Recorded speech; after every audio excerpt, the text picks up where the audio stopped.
one of my favourite topics, and that's how to create a valuable business to sell. And I know when we talk about this stuff here, over the 25 years I've been, I guess, advising clients, I've seen some clients develop some fantastic businesses and create tremendous wealth and profit out of them. And I've seen some of those clients have great businesses and then unfortunately get to the point where they're ready to sell them and they sell them and there's nothing there to sell. So the key question, let's say we've identified a key buyer, we've found somebody that's willing to pay us more for our business because it's a good strategic fit. What's your business worth? Now, that's the $1 million question. I'm sure if there's any accountants in the room, that's probably the biggest question we get. What's my business worth? What's my business worth? And usually, probably a simple formula to use, what's your business worth? A valuation of your business is simply based on what is the profitability of your business.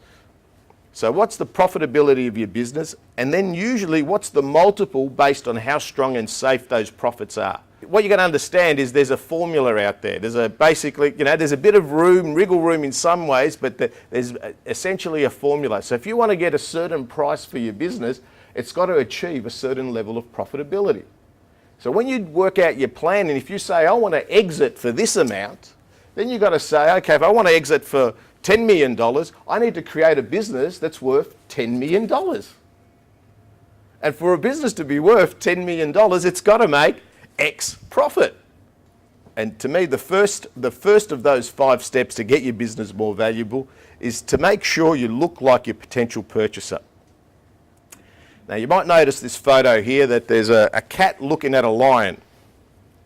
And that tends to be very apt for a lot of small business people. We tend to look at our businesses and think they're big and ferocious and strong, and yet the buyer looks at you and you look like a meek little cat.